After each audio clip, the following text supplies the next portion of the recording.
지금 인도네시아가 큰 충격에 빠졌습니다. 사실 불과 얼마 전까지만 해도 인도네시아 내부에서는 이런 말이 공공연하게 나왔습니다. 한국은 결국 버티지 못한다. 우리가 빠지면 저 사업은 멈춘다.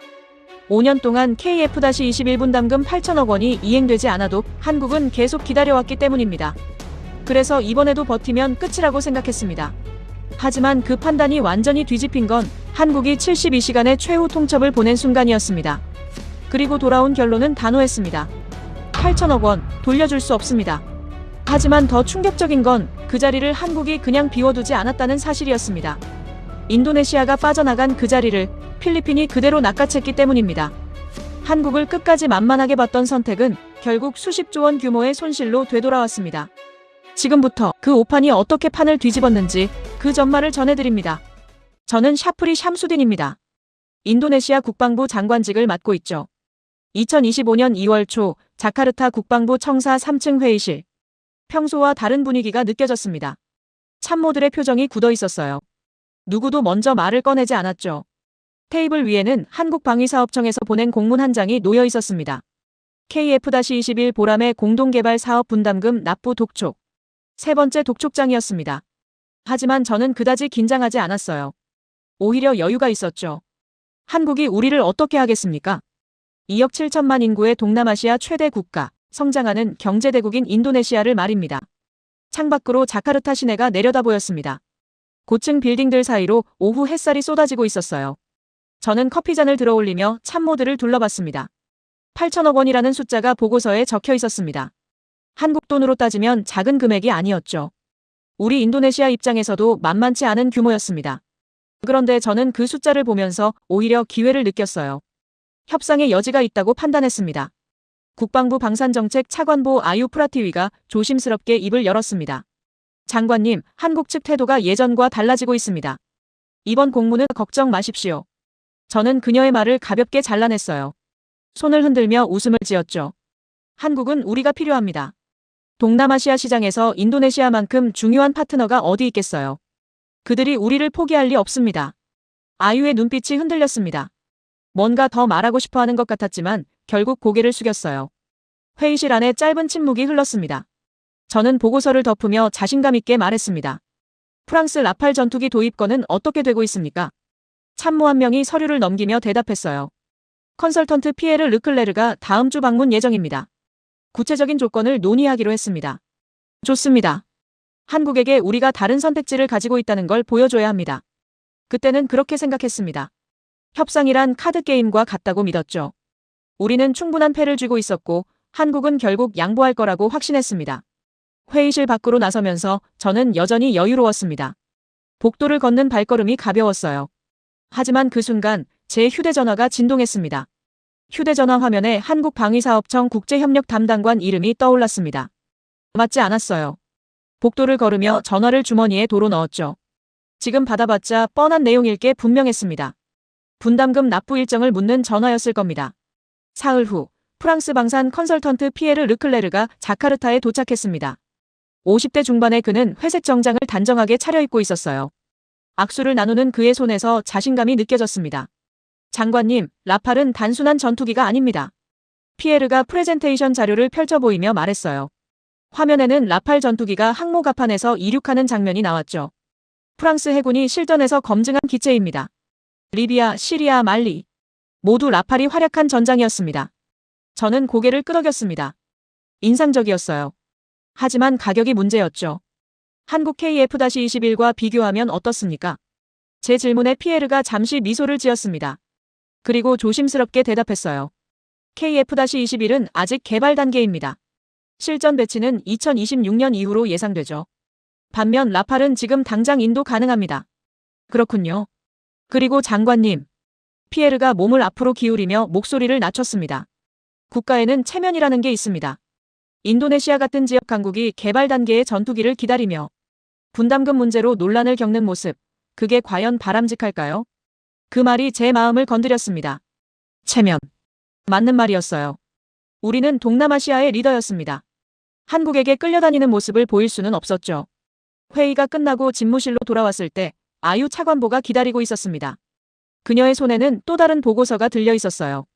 장관님, 한국 측에서 공식 서한을 보내왔습니다. 내용이 뭡니까? 분담금 납부 이행 계획을 3개월 내로 제출하라는 요구입니다. 저는 서류를 받아들었습니다. 한국어와 영어로 병기된 공문이었죠. 문장 하나하나가 예전보다 단호했어요. 하지만 저는 여전히 이것을 압박으로 받아들이지 않았습니다. 그들이 조급해하고 있군요. 장관님, 제 생각은 다릅니다. 아유가 처음으로 강하게 말했습니다. 그녀의 목소리에 긴장감이 실려 있었어요. 한국은 침묵하고 있습니다. 언론 플레이도 없고 외교 채널을 통한 압박도 없습니다. 이건 포기가 아니라 차관보. 저는 그녀의 말을 끊었습니다. 손을 들어 제지하는 제스처를 취했죠. 한국이 우리 없이 KF-21을 성공시킬 수 있다고 생각하십니까? 동남아시아 시장에서 첫 수출 사례가 필요한 건 그들입니다. 우리가 아니에요. 아유의 입술이 굳게 다물어졌습니다. 더 이상 말하지 않았어요. 하지만 그녀의 눈빛에서 불안이 읽혔습니다. 그날 저녁, 저는 집무실에 혼자 남아 창밖을 바라봤습니다. 자카르타 야경이 아름다웠어요. 불빛들이 반짝이고 있었죠. 신뢰란 무엇일까요? 문득 그런 생각이 들었습니다. 한국은 우리를 신뢰하고 있을까요? 아니면 우리가 한국을 신뢰하고 있을까요? 하지만 곧 고개를 저었습니다. 국가 간 관계에서 신뢰는 사치였어요. 중요한 건 이익과 협상력이었죠. 바로 그때 외교부 안보협력국 라흐만 유수프 국장에게서 전화가 왔습니다. 라흐만의 목소리가 수화기 너머로 들려왔습니다. 장관님, 필리핀 국방부 움직임을 보고드려야 할 것 같습니다. 필리핀이요? 저는 의자에 깊숙이 몸을 기댔습니다. 필리핀이 무슨 상관이냐는 표정을 지었죠. 마닐라 주재 우리 대사관 보고입니다. 필리핀 국방부 기술협력국장 마르코 산토스가 최근 서울을 방문했다고 합니다. 그게 우리와 무슨 관계입니까? KF-21 관련 미팅이었다는 정보입니다. 잠시 침묵이 흘렀습니다. 저는 펜을 집어들어 책상을 톡톡 두드렸어요. 필리핀의 국방 예산 규모를 생각하면 웃음이 나왔습니다. 라흐만 국장, 필리핀이 KF-21을 도입할 예산이나 됩니까? 그들은 중고 전투기도 제대로 운용 못하는 나라입니다. 하지만 장관님, 한국이 우리를 압박하려고 흘린 정보일 겁니다. 신경 쓸 필요 없어요. 전화를 끊고 나서 저는 다시 서류들을 정리했습니다. 책상 위에는 프랑스 라팔 도입 제안서와 한국 KF-21 분담금 독촉장이 나란히 놓여 있었어요. 선택의 기로였습니다. 하지만 저는 이미 결정을 내린 상태였죠. 다음 날 오전 국방부 고위급 회의가 열렸습니다. 공군 참모총장, 방산정책 차관보, 예산국장까지 모두 참석했어요. 회의실 스크린에는 두 가지 시나리오가 펼쳐졌습니다. 시나리오 1. KF-21 분담금 8천억 원을 즉시 납부하고 공동개발국 지위를 유지한다. 시나리오 2. 프랑스 라팔 도입을 우선 추진하고 KF-21 분담금은 협상을 통해 감액 또는 분할 납부한다. 공군 참모총장이 먼저 의견을 냈습니다. 장관님, 실용성을 따지면 라팔이 유리합니다. 즉시 전력화가 가능하고 검증된 기체니까요. 예산국장도 거들었어요. 분담금 8천억 원은 우리 국방 예산의 상당 부분입니다. 이 돈으로 라팔 12대를 도입할 수 있습니다. 아유 차관보만이 조용히 앉아 있었습니다. 그녀의 표정에서 우려가 보였지만 입을 열지 않았어요. 저는 회의 참석자들을 둘러보며 말했습니다. 한국은 우리가 떠나면 곤란해집니다. 동남아시아 첫 수출국이라는 상징성을 잃게 되죠. 협상 테이블에서 우리가 유리한 위치에 있습니다. 그렇다면 장관님께서는 라팔 도입을 공식 검토합니다. 동시에 한국에게는 분담금 재협상을 요구하십시오. 금액 감액과 납부 일정 연장, 둘 다 필요합니다. 회의실에 긴장감이 돌았습니다. 누군가 작은 목소리로 중얼거렸어요. 한국이 받아들일까요? 받아들여야 합니다. 저는 단호하게 말했습니다. 손바닥으로 테이블을 가볍게 쳤죠. 우리는 2억 7천만 인구의 국가입니다. 성장하는 경제대국이에요. 한국이 우리를 무시할 수 없습니다. 회의가 끝나고 복도로 나섰을 때 아유가 제 뒤를 따라왔습니다. 장관님, 잠깐 말씀드려도 될까요? 무슨 일입니까? 한국의 침묵이 불안합니다. 보통은 언론을 통해 압박하거나 외교 채널로 항의가 들어와야 정상입니다. 그런데 아무 소리가 없어요. 저는 걸음을 멈추고 그녀를 돌아봤습니다. 그게 바로 우리가 유리하다는 증거 아닙니까? 그들이 어떻게 대응해야 할지 몰라서 침묵하는 겁니다. 아니면 아유의 목소리가 떨렸습니다. 이미 다른 계획을 세우고 있는 건 아닐까요? 차관보, 걱정이 너무 많습니다. 저는 그녀의 어깨를 가볍게 두드렸어요. 안심시키려는 제스처였죠. 그날 오후 저는 프랑스 대사관에 공식 서한을 보냈습니다. 라팔 전투기 도입 협상을 본격화하겠다는 내용이었어요. 그리고 일주일이 지났습니다. 일주일 동안 한국으로부터 아무런 연락이 없었습니다. 외교 채널도 조용했고 방위사업청도 침묵했어요. 저는 그 침묵을 긍정적으로 해석했습니다. 한국이 우리의 입장을 받아들이고 있다는 신호라고 생각했죠. 협상 테이블로 돌아올 준비를 하고 있을 거라 믿었습니다. 2025년 2월 열나흘 금요일 오후 4시 집무실 창밖으로 자카르타 시내가 내려다 보였습니다. 평범한 금요일 오후였어요. 거리에는 퇴근 시간을 앞두고 차량들이 서서히 밀리기 시작했죠. 저는 다음 주 일정표를 검토하고 있었습니다. 화요일에는 프랑스 국방부 차관과의 만찬이 예정되어 있었어요. 비서실장이 노크도 없이 문을 열었습니다. 평소 같으면 있을 수 없는 일이었어요. 그의 얼굴이 굳어 있었습니다. 손에 든 서류 봉투에 빨간색 긴급 표시가 붙어 있었죠. 장관님, 한국방위사업청입니다. 봉투를 받아들었습니다. 무게가 느껴졌어요. 물리적인 무게가 아니라 심리적인 무게였습니다. 봉투를 뜯는 동작이 평소보다 느렸죠. 공문 첫 페이지를 펼쳤습니다. 한국어와 영어로 병기된 문서였어요. 대한민국 국방부 인장과 방위사업청장 직인이 선명하게 찍혀 있었습니다. 저는 영어 부분을 읽기 시작했죠. 첫 문단이 눈에 들어왔습니다. 대한민국 방위사업청은 인도네시아 국방부에 최종 통보합니다. 최종 통보. 그 단어가 가슴에 박혔습니다. KF-21 보람의 공동개발 사업 분담금 미납 상태가 2024년 9월부터 5개월째 지속되고 있습니다.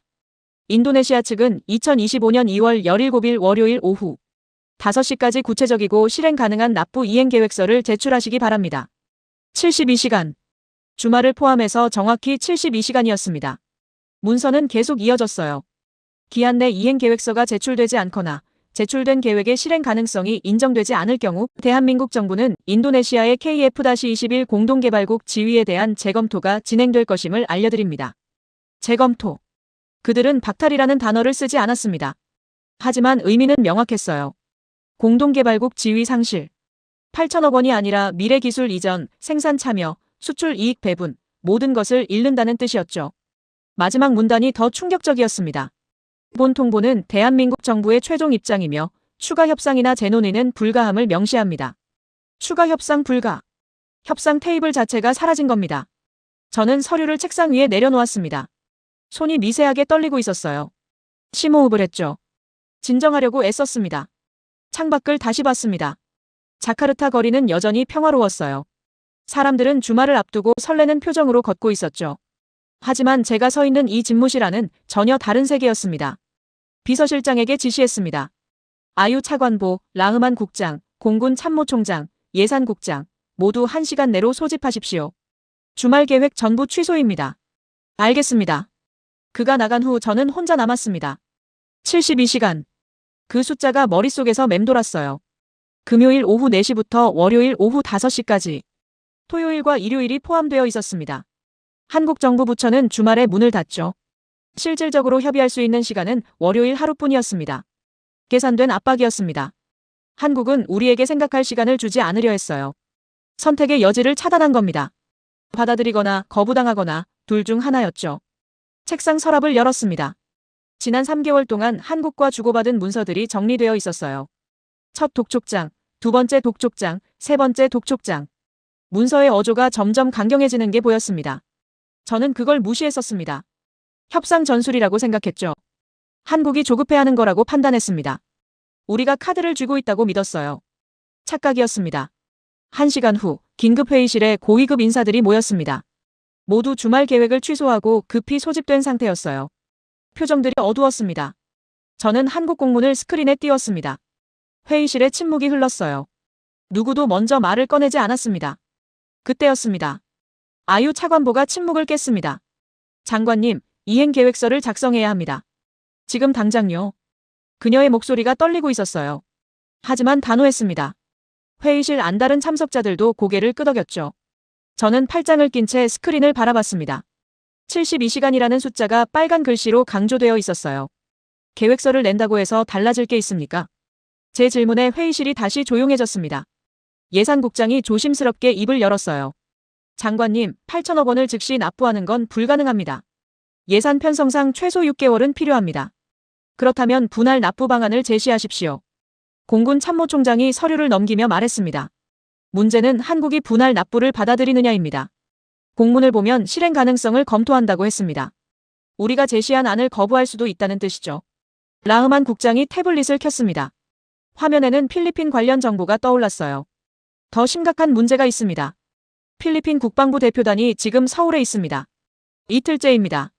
한국방위사업청과 국방과학연구소를 연달아 방문했어요. 필리핀 국방 예산으로 KF-21을 살 수 있습니까?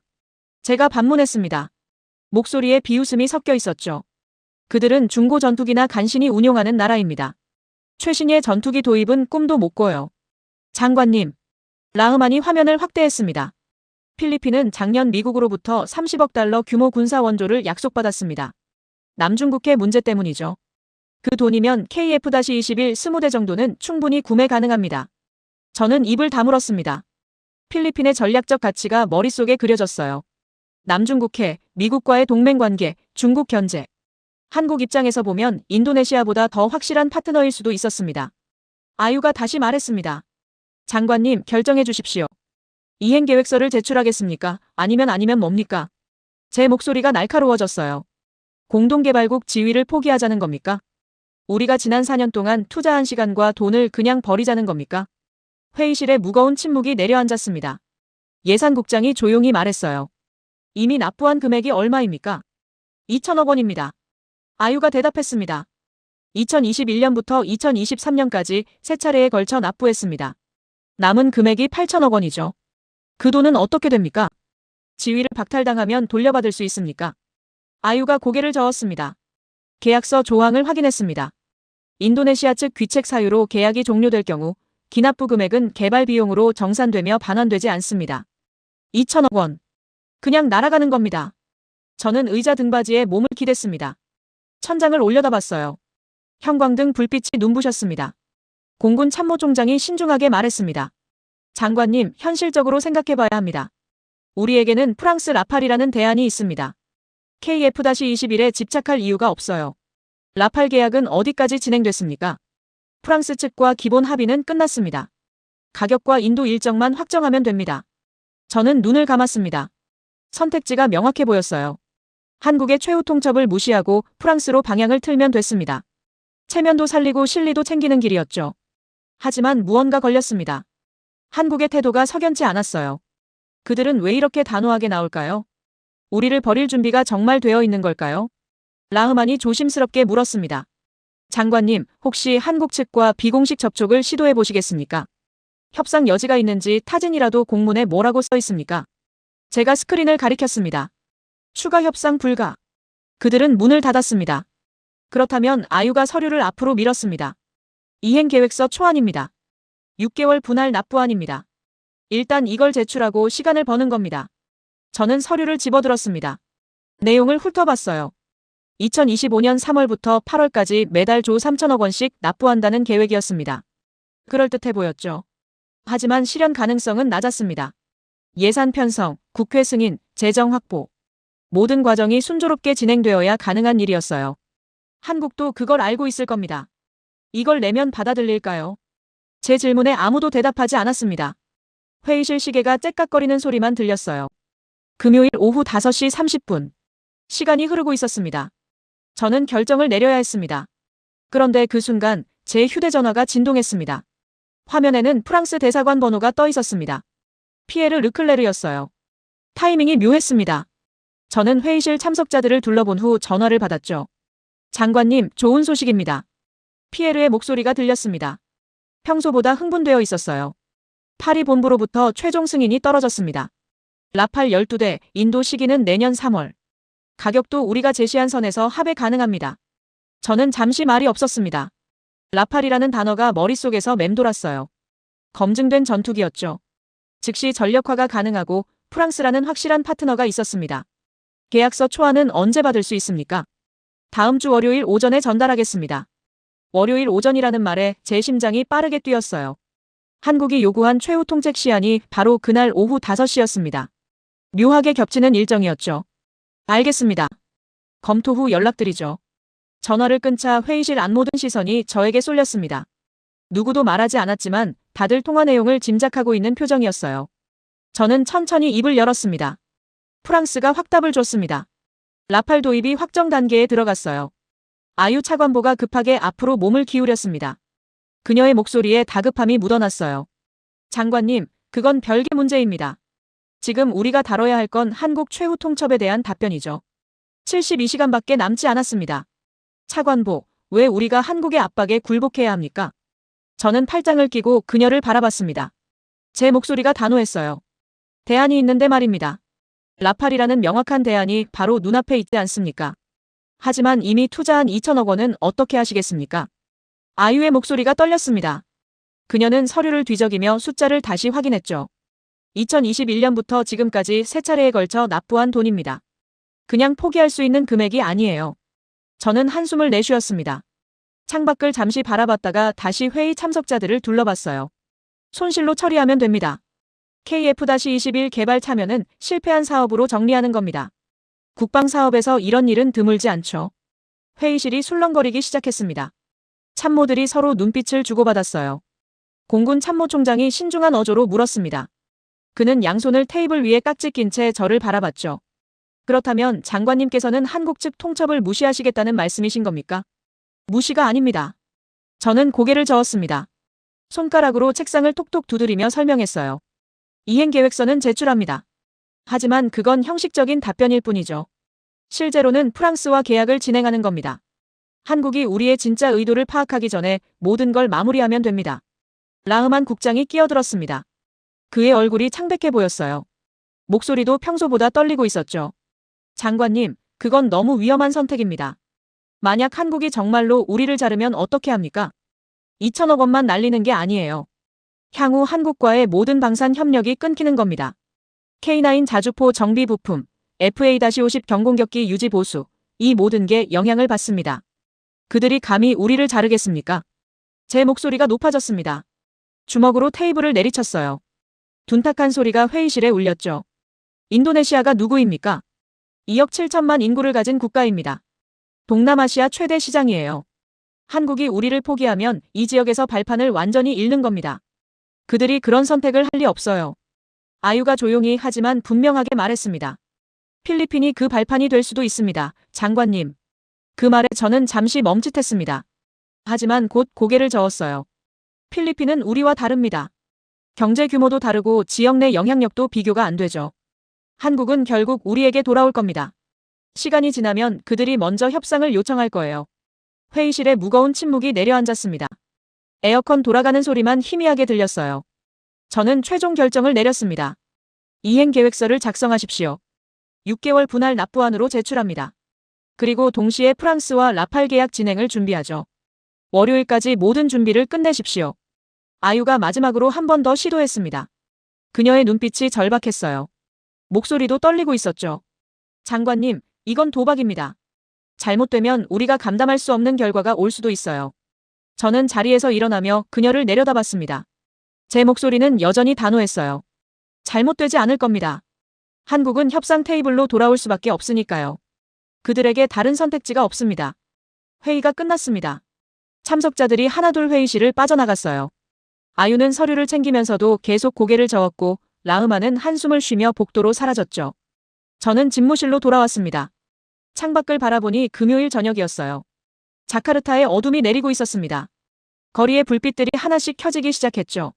퇴근하는 차량들의 불빛이 강물처럼 흘러갔습니다. 72시간이라는 시간이 흐르기 시작했습니다.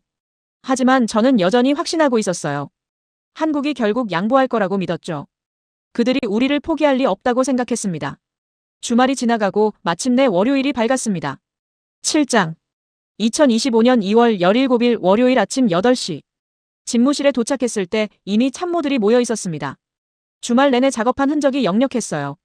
아유 차관보의 눈 밑에는 다크서클이 짙게 드리워져 있었고 예산국장은 구겨진 와이셔츠를 입고 있었죠. 이행계획서 준비 상황을 보고하십시오. 제 첫마디에 아유가 서류 뭉치를 앞으로 밀었습니다. 두껍게 제본된 문서였어요. 표지에는 한국어와 영어로 제목이 인쇄되어 있었죠. KF-21 공동개발 분담금 납부 이행계획서. 총 48페이지입니다. 저는 문서를 넘겼습니다. 예산 출처, 분할 납부 일정, 법적 근거, 모든 게 상세하게 기술되어 있었어요. 2025년 3월부터 8월까지 매월 조 3천억 원씩 납부한다는 내용이었습니다. 서류상으로는 완벽해 보였죠. 한국 측 반응을 예상해봤습니까? 예산국장이 태블릿을 켰습니다. 화면에는 시뮬레이션 결과가 떠올랐어요. 3가지 시나리오가 가능합니다. 첫째, 계획서를 수용하고 협상을 재개한다. 둘째, 추가 조건을 요구하며 재제출을 요청한다. 셋째, 그가 말을 멈췄습니다. 화면의 마지막 항목을 보는 게 두려운 듯 했어요. 셋째, 계획서를 거부하고 공동개발국 지위를 박탈한다. 이 경우 우리는 모든 걸 잃게 됩니다. 회의실이 조용해졌습니다. 누구도 3번째 시나리오에 대해 더 말하지 않았어요. 저는 시계를 봤습니다. 오전 9시 15분. 제출 시한까지 8시간이 남았죠. 프랑스 쪽 상황은 어떻습니까? 라흐만이 보고했습니다. 피에르 르클레르가 1시간 전 자카르타에 도착했습니다. 라팔 계약서 초안을 가지고 왔다고 합니다. 오전 10시에 미팅 예정입니다. 완벽한 타이밍이었습니다. 한국에 이행 계획서를 제출하는 동시에 프랑스와 계약을 진행하는 거죠. 양쪽 모두를 손에 쥐고 있는 상태였습니다. 좋습니다. 이행 계획서는 오후 4시에 한국방위사업청으로 전송하십시오. 공식 외교 채널을 통해서요. 4시요? 시한이 5시인데 왜 일부러 늦게 아유가 의아한 표정으로 물었습니다. 조급해 보이면 안 됩니다. 우리가 여유가 있다는 걸 보여줘야 해요. 제 설명에 아유는 고개를 저었습니다. 하지만 더 이상 반박하지 않았어요. 그녀의 눈빛에서 체념이 보였죠. 오전 10시, 피에르 르클레르가 국방부 청사로 들어왔습니다. 그는 검은색 서류 가방을 들고 있었어요. 악수를 나누는 그의 손이 따뜻했습니다. 장관님, 파리는 이번 계약에 큰 기대를 걸고 있습니다. 응접실에 앉아 피에르가 서류를 펼쳤습니다. 프랑스어와 영어로 작성된 계약서 초안이었어요. 라팔 12대, 총액 18억 유로. 한국 돈으로 환산하면 2조 6천억 원 규모였죠. 인도 일정은 확정됐습니까? 2026년 3월부터 시작됩니다. 매달 2대씩 인도하면 9월에 완료됩니다. 저는 계약서를 천천히 읽었습니다. 조항 하나하나가 구체적이었어요. 기술 지원, 정비 교육, 부품 공급, 모든 게 명시되어 있었죠. KF-21과 비교가 됐습니다. 개발 중인 전투기와 이미 검증된 전투기. 불확실성과 확실성. 선택은 명확해 보였어요. 검토 후 연락드리겠습니다. 장관님. 피에르가 몸을 앞으로 기울였습니다. 목소리를 낮췄어요. 한국과의 문제를 들었습니다. 72시간 최후 통첩이라고 하더군요. 정보가 빠르시네요. 방산업계는 좁습니다. 다들 알고 있죠. 피에르가 미소를 지었습니다. 하지만 그 미소에는 계산이 담겨 있었어요. 만약 한국이 강경하게 나온다면 우리 프랑스가 좋은 대안이 될 겁니다. 인도네시아는 동남아시아의 리더니까요. 우리도 그에 걸맞은 대우를 할 준비가 되어 있습니다. 회의가 끝나고 피에르를 배웅했습니다. 그가 차에 타는 모습을 보면서 이상한 느낌이 들었어요. 마치 제가 2개의 배에 동시에 발을 걸치고 있는 것 같았죠. 오후 2시, 아유가 집무실로 들어왔습니다. 손에는 이행계획서 최종본이 들려 있었어요. 장관님, 마지막으로 확인 부탁드립니다. 서류를 받아들었습니다. 표지부터 부록까지 꼼꼼하게 검토했어요. 문제 없어 보였습니다. 전송 준비하십시오. 장관님. 아유가 서류를 챙기지 않고 그대로 서 있었습니다. 그녀의 표정이 심각했어요. 한 가지만 여쭤보겠습니다. 정말로 이 계획을 실행할 의지가 있으십니까? 아니면 시간을 끌기 위한 전술입니까? 저는 그녀를 똑바로 바라봤습니다. 대답하지 않았어요. 침묵 자체가 답이었죠. 아유가 깊게 한숨을 쉬었습니다. 알겠습니다. 전송하겠습니다. 그녀가 나간 후 저는 혼자 남았습니다. 창밖으로 자카르타 시내가 보였어요. 평범한 월요일 오후였습니다. 사람들은 각자의 일상을 살고 있었죠. 하지만 이 집무실 안에서는 다른 시간이 흐르고 있었습니다.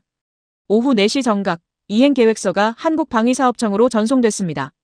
이제 1시간이 남았습니다. 오후 4시 30분. 집무실은 조용했습니다.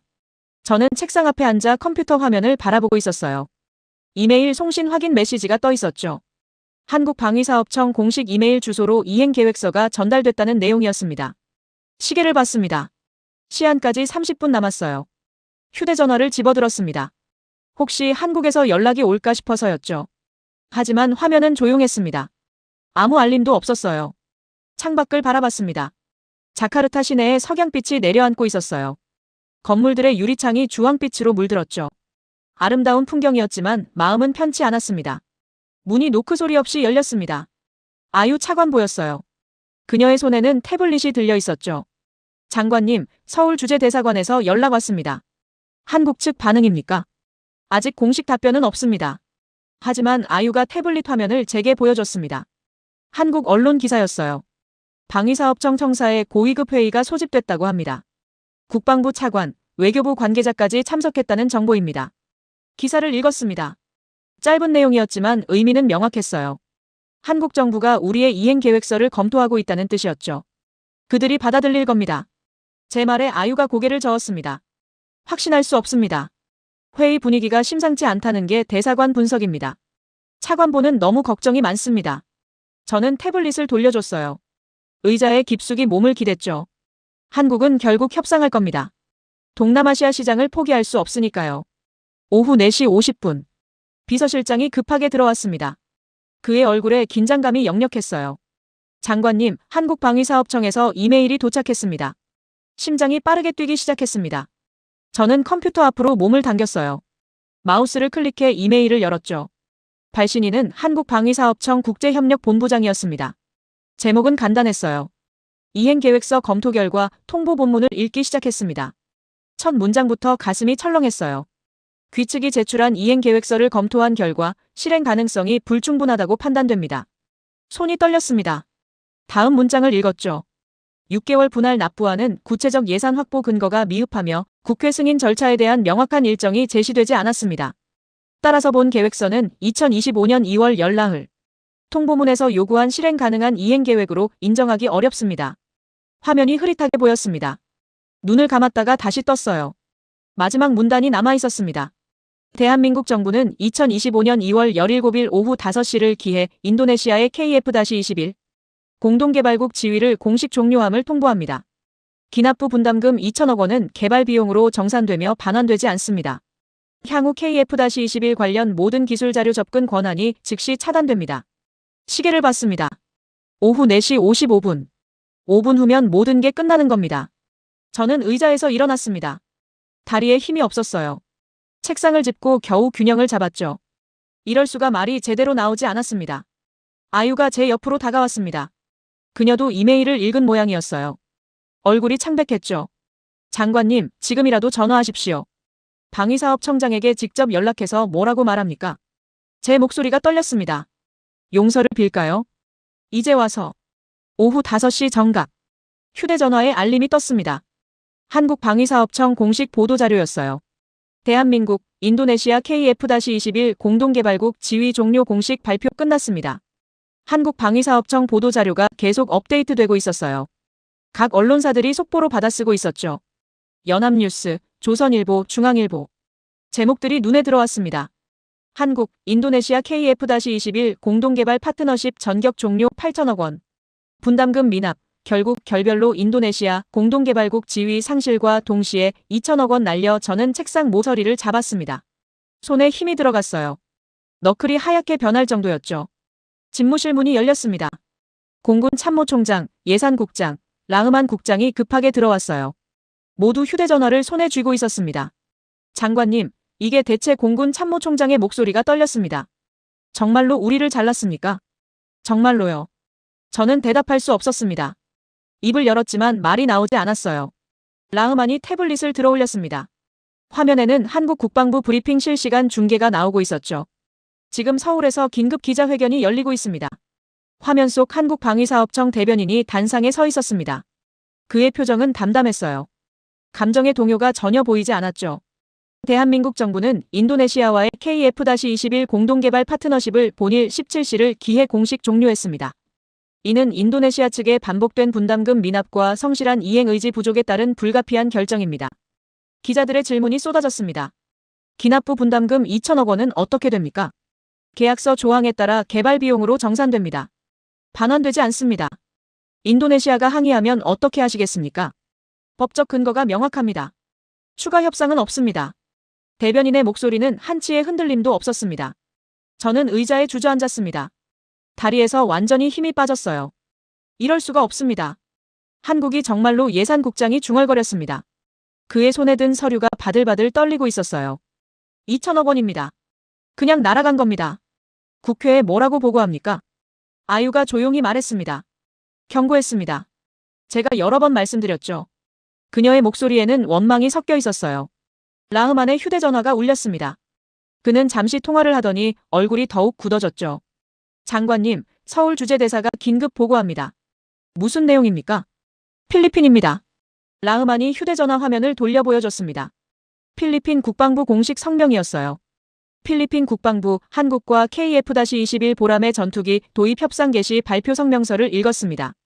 필리핀 국방장관 마르코 산토스의 이름으로 발표된 내용이었죠. 필리핀 공화국은 대한민국과 KF-21 보람의 전투기 도입을 위한 공식 협상을 시작합니다. 양국은 남중국해 안보 협력 강화를 위해 긴밀히 협의할 것입니다. 타이밍이 완벽했습니다.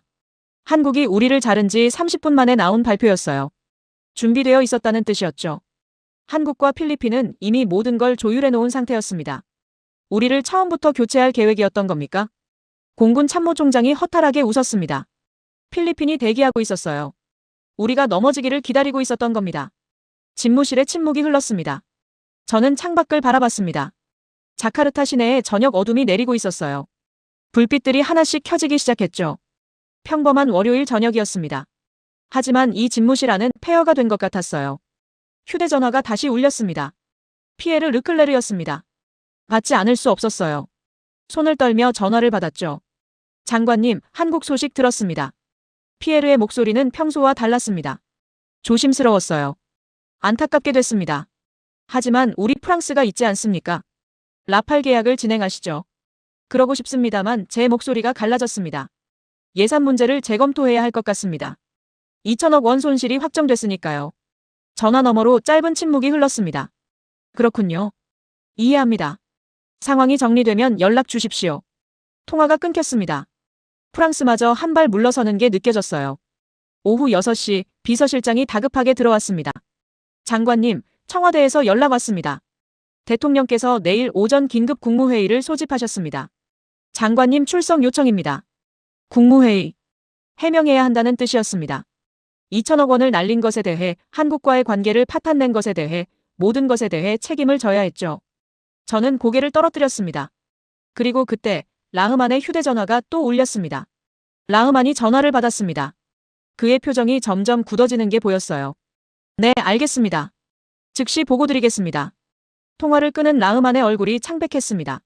장관님, 인도네시아 언론이 움직이기 시작했습니다. 자카르타 포스트, 콤파스, 템포, 주요 일간지들이 전부 속보를 냈어요. 예산국장이 자신의 휴대전화를 확인했습니다. 화면을 스크롤하던 그의 손이 멈췄어요. 여기도 마찬가지입니다. 소셜미디어가 난리입니다. 2천억 원 손실, KF-21 퇴출, 전부 실시간 트렌드에 올라 있어요. 저는 라흐만의 태블릿을 받아들었습니다. 인도네시아어로 된 기사 제목들이 눈에 들어왔죠. 국방부, 2천억 원 혈세 날려 한국, 인도네시아 버리고. 필리핀 선택 KF-21 공동개발 참여 완전 실패로 종료 댓글란을 열었습니다. 수백 개의 댓글이 실시간으로 달리고 있었어요. 국방장관 사퇴하라, 누가 책임질 것인가, 한국한테 당하고만 있나 손이 떨렸습니다. 태블릿을 책상 위에 내려놓았어요. 아유가 조용히 말했습니다. 내일 아침이면 모든 신문 일면에 날 겁니다. 방송도 마찬가지고요. 집무실 전화기가 울렸습니다. 비서실장이 받더니 저를 돌아봤어요. 국회 국방위원회 간사입니다. 긴급 질의 요청이라고 합니다. 언제입니까? 내일 오후 2시입니다. 국무회의에 이어 국회 질의까지. 하루 사이에 모든 것이 무너지고 있었습니다. 공군 참모총장이 한숨을 쉬었습니다. 장관님, 공군 내부도 동요하고 있습니다. KF-21 기술 이전을 기대했던 엔지니어들, 정비 요원들 모두 허탈해하고 있어요. 라흐만이 또 다른 보고를 했습니다. 싱가포르 스트레이츠 타임스가 사설을 냈습니다. 인도네시아의 방산 협력 신뢰도 문제를 지적하는 내용입니다. 뭐라고 썼습니까? 인도네시아가 약속을 지키지 않는 파트너라는 이미지가 고착될 수 있다고 경고했습니다. 향후 다른 국가들과의 방산 협력에도 영향을 미칠 거라고요. 예산국장이 끼어들었습니다. 프랑스 쪽도 미묘합니다. 피에르 르클레르가 오늘 저녁 파리로 돌아간다고 합니다. 라팔 계약 일정을 재조정하겠다는 통보를 받았어요. 재조정이요? 사실상 보류입니다. 우리 신용도가 떨어진 거죠.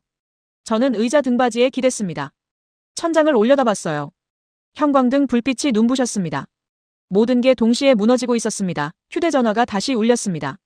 대통령실 안보실장이었습니다. 받을 수밖에 없었어요. 손을 떨며 통화 버튼을 눌렀죠. 장관, 대통령께서 매우 노하고 계십니다. 안보실장의 목소리가 차갑게 들렸습니다. 내일 국무회의에서 명확한 해명이 필요합니다. 왜 이런 결과가 나왔는지, 사전에 어떤 검토가 있었는지 전부 설명해야 합니다. 알겠습니다. 그리고 장관. 안보실장이 말을 이었습니다. 책임 문제도 논의될 겁니다. 각오하십시오. 통화가 끊겼습니다. 책임. 그 단어가 가슴에 박혔습니다. 오후 7시 집무실에는 저와 아유만 남아 있었습니다. 다른 참모들은 모두 돌아갔어요. 아유가 창밖을 바라보며 말했습니다. 장관님, 제가 3번 경고했습니다. 한국의 침묵이 위험하다고, 필리핀 움직임을 주시해야 한다고, 72시간 최후 통첩이 진짜라고. 알고 있습니다. 제 목소리가 잠겼습니다. 차관보가 옳았습니다. 제가 틀렸어요. 아유가 고개를 돌려 저를 봤습니다. 그녀의 눈빛에 연민이 보였어요. 이제 어떻게 하시겠습니까? 저는 대답할 수 없었습니다. 밤이 깊어갔습니다. 자카르타 시내의 불빛들이 반짝이고 있었지만 제가 서 있는 이곳은 어둠뿐이었습니다.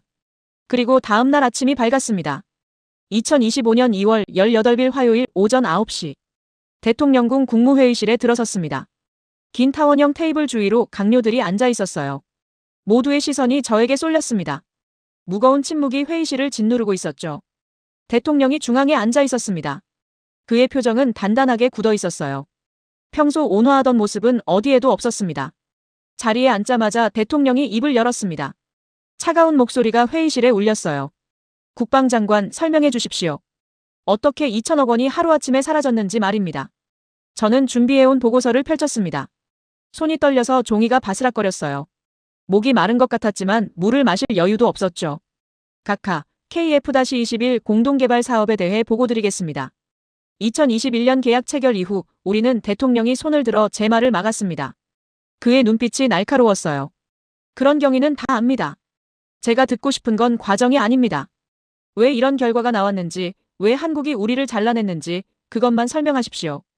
회의실이 더욱 조용해졌습니다. 에어컨 돌아가는 소리만 희미하게 들렸어요. 한국 측 태도 변화를 정확히 예측하지 못했습니다. 그들이 실제로 우리를 공동개발국에서 배제할 것이라고는 생각하지 못했습니다. 제 목소리가 떨렸습니다. 변명처럼 들렸죠. 재무장관이 서류를 탁 내려놓았습니다. 소리가 회의실에 울렸어요. 그가 저를 노려보며 말했습니다. 예측하지 못했다고요?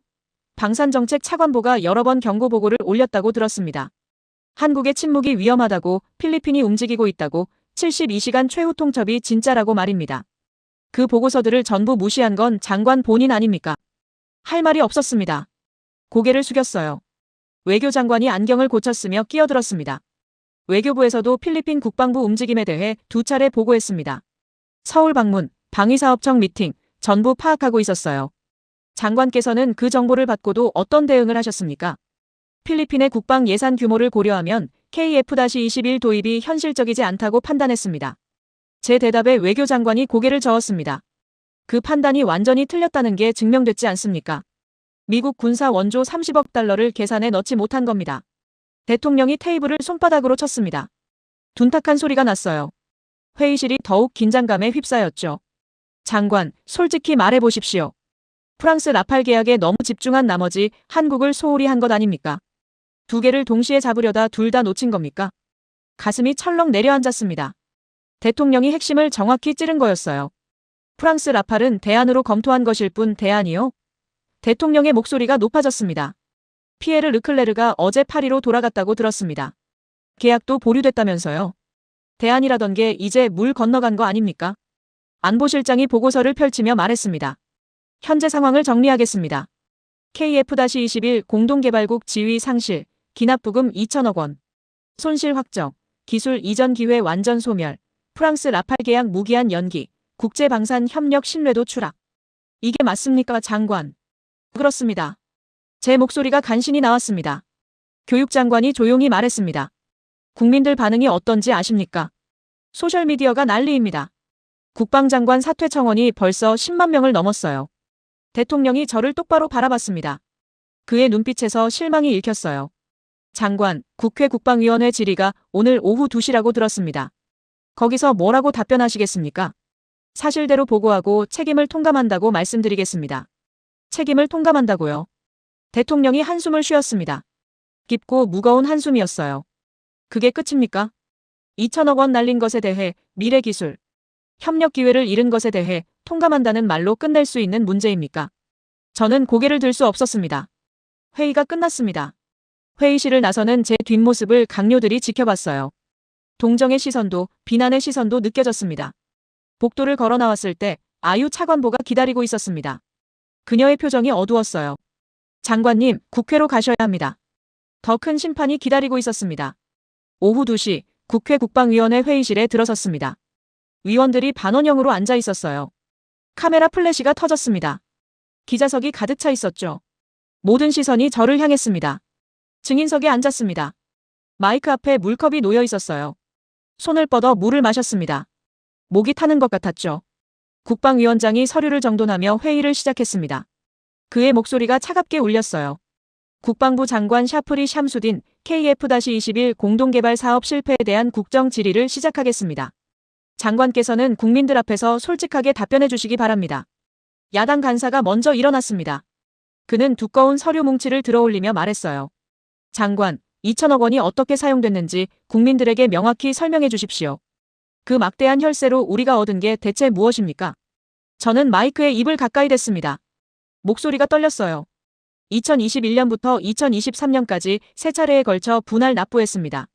KF-21 보람의 공동개발 참여 비용이었고 향후 기술 이전과 생산 참여 권한을 확보하기 위한 전략적 투자였습니다. 야당 간사가 비웃듯 고개를 저었습니다. 향후라고 하셨습니까? 지금은 아무것도 남지 않았는데 말입니다. 기술도 없고 권한도 없고 미래도 없습니다. 2천억 원이 그냥 증발해버린 겁니다. 이게 전략적 투자입니까? 회의실이 술렁거렸습니다. 저는 할 말을 찾지 못했어요. 여당 의원 한 명이 조금 온건한 어조로 질문했습니다. 장관께서는 한국 측이 정말 예고 없이 우리를 배제했다고 생각하십니까? 사전 협의나 경고 같은 건 없었습니까? 세 차례에 걸쳐 독촉장을 받았습니다. 그리고 최종적으로는 72시간 최후 통첩이 있었습니다. 그런데도 적절히 대응하지 못한 이유가 무엇입니까? 저는 잠시 망설였습니다. 하지만 진실을 말할 수밖에 없었어요. 한국이 결국 협상 테이블로 돌아올 것이라고 판단했습니다. 인도네시아의 지정학적 가치와 시장 규모를 고려하면 그들이 우리를 완전히 포기할 리 없다고 생각했습니다. 그 판단이 틀렸습니다. 회의실 곳곳에서 한숨 소리가 들렸습니다. 야당 간사가 다시 일어나 서류를 흔들었습니다. 여기 방산정책 차관보 아유 프라티위의 내부 보고서 사본이 있습니다. 작년 12월부터 올해 2월까지 5차례나 경고 보고를 올렸다고 되어 있습니다. 한국의 태도 변화, 필리핀 국방부 움직임, 72시간 최후 통첩의 심각성, 전부 상세하게 보고했는데 장관께서는 이 보고서들을 어떻게 처리하셨습니까? 제 얼굴이 화끈거렸습니다. 검토는 했습니다만 과도한 우려라고 판단했습니다. 과도한 우려요? 결과를 보십시오. 차관보 경고가 전부 현실이 됐습니다. 장관께서는 전문가의 조언을 무시하고 독단적으로 밀어붙인 것 아닙니까? 질의가 3시간 동안 이어졌습니다. 하나하나가 칼날 같았어요. 제 판단 착오, 오만함, 안일함이 낱낱이 드러났습니다. 오후 5시 질의가 끝났습니다. 회의실을 나서자 기자들이 복도에서 기다리고 있었습니다. 마이크와 카메라가 일제히 제 얼굴을 향했어요. 장관님, 사퇴하실 계획이십니까? 국민들에게 드릴 말씀이 있으십니까? 아무 대답도 하지 않았습니다. 고개를 숙인 채 복도를 빠져나왔죠. 차에 올라탔습니다. 창밖으로 국회 건물이 천천히 멀어져 갔어요. 휴대전화를 꺼냈습니다. 뉴스 알림이 수십 개 쌓여 있었습니다. 샤프리 장관, 국회에서 무기력한 답변 2천억 혈세 손실, 책임 물을 것 기사를 읽지 않았습니다. 휴대전화를 무릎 위에 내려놓았어요. 집무실로 돌아왔을 때는 저녁 7시였습니다. 불을 켜지 않았어요. 어둠 속에 앉아 창밖을 바라봤습니다. 신뢰를 오판했습니다. 한국이 우리를 필요로 한다고 믿었죠. 착각이었습니다. 책상 위에는 아유의 보고서들이 쌓여 있었습니다. 읽지 않았던 경고들이 거기 있었어요. 그리고 그날 밤 결정의 순간이 찾아왔습니다. 그날 밤 집무실에 혼자 남아 있었습니다. 시계는 밤 11시를 가리키고 있었어요. 자카르타 시내의 불빛들이 창밖으로 보였습니다. 저는 백지 한 장을 꺼내 펜을 집어들었어요. 사임서였습니다. 펜 끝이 종이 위에서 머뭇거렸습니다. 한 번 쓰면 돌이킬 수 없었죠. 하지만 다른 선택지는 없었어요. 천천히 글씨를 써내려갔습니다. 본인 샤프리 샴수디는 국방부 장관직을 사임합니다. 문이 조용히 열렸습니다. 아유 차관보였어요. 그녀는 제가 쓰고 있는 사임서를 봤지만 놀라지 않았습니다. 예상했다는 표정이었죠. 장관님, 내일 아침 대통령께 제출하실 겁니까? 그럴 생각입니다. 더 이상 이 자리에 있을 명분이 없습니다. 아유가 제 맞은편 의자에 앉았습니다. 그녀의 눈빛이 복잡해 보였어요. 차관보, 제가 당신 경고를 무시했습니다. 5번이나 올린 보고서를 읽고도 행동하지 않았죠. 그게 이 결과를 만들었습니다. 아유는 잠시 침묵하다가 조용히 말했습니다. 장관님께서 믿고 싶었던 걸 압니다. 우리가 강하다고, 한국이 우리를 필요로 한다고, 협상에서 우위에 있다고 말이죠. 하지만 국제관계에서 믿음만으로는 부족합니다. 신뢰는 행동으로 쌓는 겁니다. 그녀의 말이 가슴에 박혔습니다. 한국은 5개월 동안 기다렸습니다. 우리가 약속을 지킬 거라고 믿으며 기다렸어요. 그런데 우리는 그 신뢰를 이용하려 했습니다. 협상 카드로 쓰려 했죠. 결과적으로 우리가 먼저 신뢰를 저버린 겁니다. 저는 고개를 끄덕였습니다. 인정할 수밖에 없었어요. 국가의 체면을 지키려다 더 큰 걸 잃었습니다. 프랑스 카드를 들고 있으면 한국이 양보할 거라 생각했죠. 하지만 한국은 우리의 진정성을 보고 있었습니다. 그리고 우리에게 진정성이 없다는 걸 확인한 순간 문을 닫아버렸습니다. 아유가 창밖을 바라봤습니다.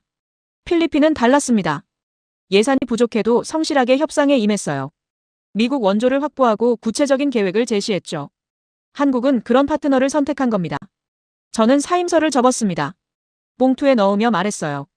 차관보, 다음 장관께 조언해 주십시오. 국제협력에서 가장 중요한 건 상대가 우리를 얼마나 필요로 하느냐가 아니라 우리가 얼마나 신뢰할 수 있는 파트너냐는 거라고 말입니다. 아유가 고개를 숙였습니다. 명심하겠습니다. 그녀가 자리에서 일어났습니다. 문 앞에서 한번 뒤돌아보더니 작별 인사를 했어요. 장관님, 그동안 수고하셨습니다. 문이 닫혔습니다. 저는 다시 혼자 남았습니다. 책상 위에 봉투를 바라봤어요. 70년 인생에서 가장 무거운 서류였습니다. 창밖으로 새벽이 밝아오고 있었습니다. 자카르타 하늘이 회색빛으로 물들기 시작했어요. 오전 8시, 저는 대통령궁으로 향했습니다. 오전 9시, 대통령 집무실 앞에 섰습니다. 비서관이 문을 열어줬어요. 대통령은 창가에 서서 자카르타 시내를 내려다보고 있었습니다. 제가 들어서는 소리에 돌아봤죠. 장관, 앉으십시오. 저는 소파에 앉지 않았습니다. 서 있는 채로 봉투를 꺼냈어요. 각하, 사임서를 제출합니다. 대통령이 봉투를 받아들었습니다. 뜯지 않고 그대로 책상 위에 놓았어요. 그리고 저를 바라봤습니다. 이게 최선이라고 생각합니까? 책임을 져야 합니다. 2천억 원 손실, 국제 신뢰 추락, 모두 제 잘못된 판단 때문입니다. 대통령이 한숨을 쉬었습니다. 의자에 앉으며 말했어요. 장관, 실패해서 배운 게 있습니까? 저는 잠시 생각했습니다. 그리고 천천히 대답했죠. 신뢰는 협상 카드가 아니라는 걸 배웠습니다. 국가 간 약속을 거래 수단으로 쓰면 결국 모든 걸 잃게 됩니다. 한국은 우리의 성실함을 시험했고 우리는 그 시험에 떨어졌습니다. 프랑스 라팔 카드를 너무 믿었군요. 그렇습니다. 대안이 있다는 자신감이 오만으로 변했습니다. 한국이 우리를 포기할 리 없다고 착각했죠. 하지만 그들은 이미 필리핀이라는 더 나은 파트너를 찾아놓은 상태였습니다. 대통령이 창밖을 바라봤습니다. 필리핀 소식 들었습니까? 어젯밤 한국과 정식 계약을 체결했다고 합니다. KF-21 24대 6년 분할 납부 조건으로 말입니다. 가슴이 먹먹해졌습니다. 그 자리가 원래 우리 것이었어요. 우리가 잃은 건 전투기만이 아닙니까? 기술 이전, 공동생산, 수출 이익 배분, 모든 미래 협력 기회를 잃었습니다. 그리고 가장 중요한 건 저는 말을 이었습니다. 신뢰할 수 있는 파트너라는 이미지를 잃었습니다. 앞으로 다른 나라들이 우리와 방산 협력을 할 때 이번 사례를 떠올릴 겁니다. 대통령이 사임서 봉투를 집어들었습니다. 수리하겠습니다. 후임 인선을 시작하죠. 감사합니다, 각하. 저는 고개를 숙였습니다. 집무실을 나서는 발걸음이 무거웠어요. 오후 2시 국방부 청사 브리핑룸에서 공식 발표가 있었습니다. 대변인이 단상에 섰습니다. 기자들 앞에서 준비된 성명을 낭독했어요. 샤프리 샴수딘 국방부 장관이 금일자로 사임했습니다. KF-21 공동개발 사업 실패에 대한 책임을 지는 결정입니다. 카메라 플래시가 터졌습니다. 저는 브리핑룸 뒤쪽에 서서 그 광경을 지켜봤습니다.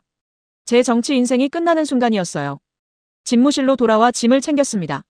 7년 동안 사용했던 공간이었죠. 책상 서랍을 열자 오래된 사진 한 장이 나왔습니다. 2021년 KF-21 공동개발 협약 체결식 때 찍은 사진이었어요. 한국방위사업청장과 악수하고 있는 제 모습이 보였습니다. 그때는 희망으로 가득했었죠. 미래 협력, 기술 발전, 양국 관계 강화, 모든 게 가능해 보였습니다. 하지만 지금은 아무것도 남지 않았습니다. 사진을 서랍에 도로 넣었습니다. 저녁 6시 국방부 청사를 나섰습니다. 마지막으로 건물을 돌아봤어요. 차에 올라타자 운전기사가 조심스럽게 물었습니다. 어디로 모실까요, 장관님? 이제 장관이 아닙니다. 집으로 가죠. 차가 출발했습니다. 백미러로 국방부 건물이 점점 멀어지는 게 보였어요. 휴대전화에 뉴스 알림이 떴습니다. 필리핀-한국 KF-21 계약 공식 체결 기사를 열었습니다. 마닐라에서 열린 서명식 사진이 나왔어요. 필리핀 국방장관과 한국 방위사업청장이 웃으며 악수하고 있었습니다. 4년 전 제 모습과 똑같았습니다. 하지만 결과는 정반대였죠. 차창 밖으로 자카르타 거리가 흘러갔습니다. 평범한 수요일 저녁이었어요. 사람들은 각자의 삶을 살고 있었습니다. 저는 더 이상 그들을 책임지는 자리에 있지 않았습니다. 집에 도착했을 때는 밤 8시였습니다. 2월 20날 금요일 아침. 집 서재에 앉아 신문을 펼쳤습니다. 더 이상 국방부 장관이 아니었지만 뉴스는 계속 확인하게 되더군요. 일면 톱 기사는 예상했던 내용이었습니다. 필리핀 KF-21 보람의 24대 도입 확정. 한국방산, 동남아 시장 본격 진출 사진이 실려 있었어요. 마닐라 국방부에서 열린 기자회견 장면이었습니다. 필리핀 국방장관 마르코 산토스가 환하게 웃고 있었죠. 그 옆에는 한국방위사업청 관계자들이 서 있었습니다. 기사를 읽었습니다. 필리핀은 2026년부터 2031년까지 6년에 걸쳐 분담금을 납부하기로 했다고 합니다. 첫 해에 40%를 선납하고 나머지를 분할 지불하는 조건이었어요. 한국은 이 계획을 즉시 수용했다고 했습니다. 우리가 제시했던 6개월 분할안과는 차원이 달랐습니다. 필리핀은 구체적인 예산 확보 방안까지 제시했고 미국 군사 원조 집행 계획도 함께 제출했다고 하더군요. 성실함의 차이였습니다. 다음 페이지를 넘겼습니다. 사설란에 제 이름이 보였어요. 샤프리 전 장관 사태가 주는 교훈 기사는 신랄했습니다. 국가 간 약속을 협상 도구로 사용한 오만함, 전문가 조언을 무시한 독단, 국제 정세를 오판한 안일함을 지적했죠. 그리고 마지막 문단이 가장 아팠습니다. 신뢰는 쌓는데 4년이 걸리지만 무너지는 건 72시간이면 충분했다. 신문을 접었습니다. 반박할 수 없는 내용이었어요. 휴대전화가 울렸습니다. 아유 차관보였습니다. 선배님 괜찮으십니까? 그녀는 이제 저를 장관님이 아닌 선배님으로 불렀어요. 괜찮습니다. 뉴스는 봤습니다. 한국 언론도 보셨습니까? 우리 사례를 교훈 삼아 필리핀과는 철저하게 계약 이행 조항을 명시했다고 합니다. 분기별 점검, 지연시 페널티, 모든 게 구체적으로 들어갔어요. 우리 때문에 만들어진 조항들이었습니다. 차관보, 후임 장관께 잘 보좌해 주십시오. 같은 실수를 반복하지 않도록 말입니다. 명심하겠습니다.